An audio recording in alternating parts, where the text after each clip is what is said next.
So being a multi-instrumentalist, German, please. Oh, I'm sorry.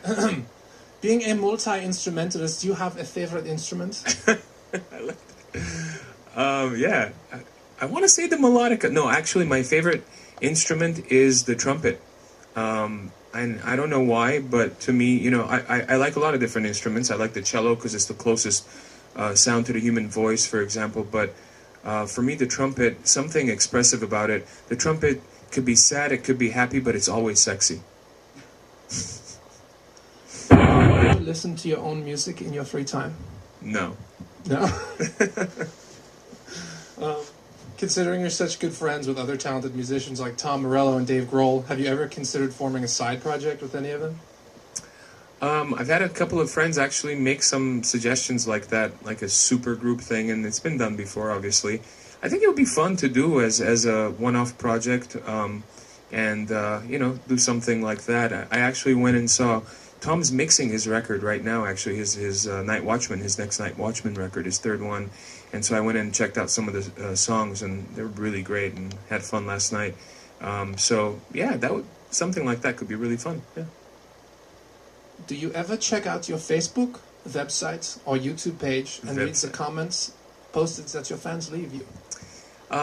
You know, sometimes, like when we first put out Borders Are, I was interested in putting that out because of the message mostly, as well as the fact that it really is a great example of what the record's about musically. So I was really interested in reading some of the comments and blogs, and I was doing that. And it really did what I kind of envisioned, which is kind of compel people to really talk about the issue of borders. Some people had full political thesis online and whatnot. And some people were talking about the music because it's obviously a different sound. So they were talking about, you know, like I heard one comment like, where's the guitar and stuff like that. And I'm like, wow. And then someone else going, hey, man, this is a song without borders. Why should it have guitar and all this stuff? So they were going back and forth. And I really enjoyed that kind of thinking and kind of, you know, questioning things back and forth. Yeah. You ever get nervous before you go on stage for a show?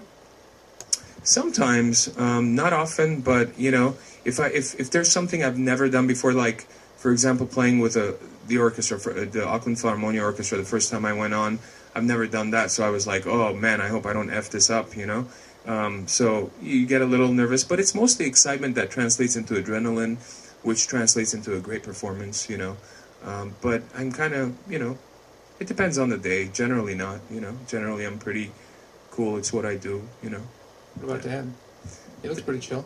Not nervous. Some anxiety, just a little bit, but nothing a glass of wine can't take care of, you know what I mean? Let's do it. Is your jazz classical symphony going to be instrumental, or will there be vocals?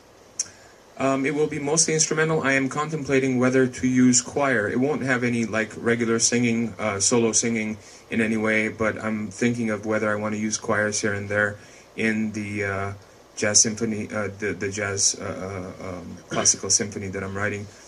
Just so I can explain this has nothing to do with this record, Imperfect Harmonies. A lot of people are confusing a lot of the things that I do. I'm writing my first real like classical symphony for orchestra. And hopefully we can premiere that next year with an orchestra somewhere, and we have some interest, so that's really cool.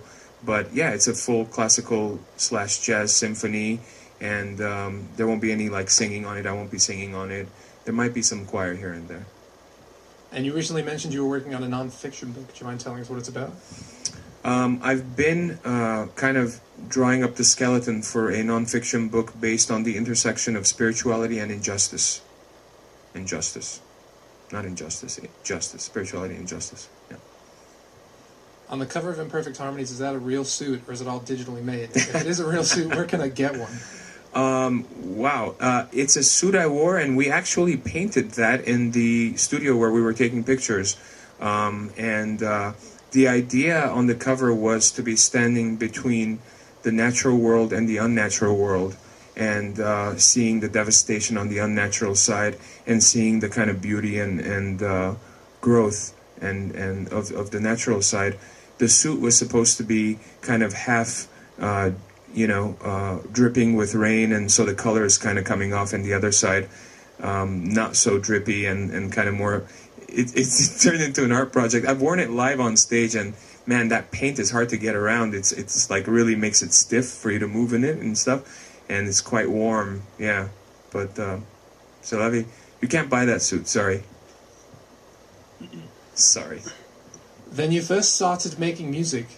Did you ever think that your sound would evolve so much?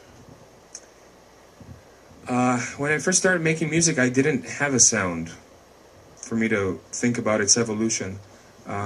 So when I first started making music, it was pure expression, and that exploratory way of reaching out and creating sounds without really learning how to do so. And that's kind of how I still do things. I mean, here I am writing for not just band instruments, but a full orchestra, and I've never studied composition. I don't know how to read or write music, but I print them out for people to read and play.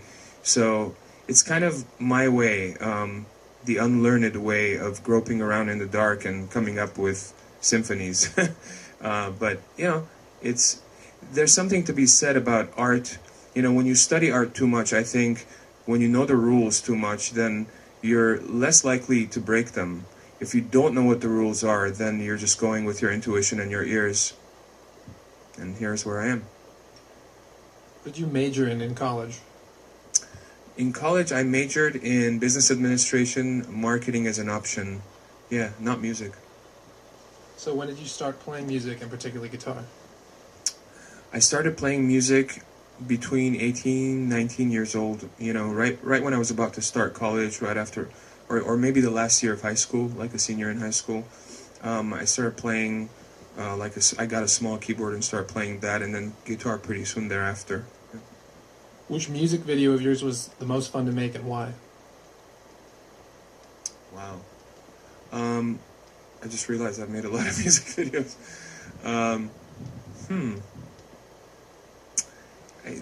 A lot of them were fun. Like making Empty Walls was really fun because I got to play in like this crazy sandbox of little colorful toy balls and people throwing stuff at me, and then kids running around pretending to play war, and it was so surreal. It was quite amazing. What other videos? Making the Chop Suey video was really great too, because we got to play live in front of our fans at a Hollywood motel, and that was a great vibe as well. It didn't feel like a video; it felt more like a live show, so that was really cool as well. Making Sugar was great too. Actually, that first video we made, Sugar, was awesome, with the intro with the guy speaking and kind of losing his mind like the network film and whatnot. Yeah.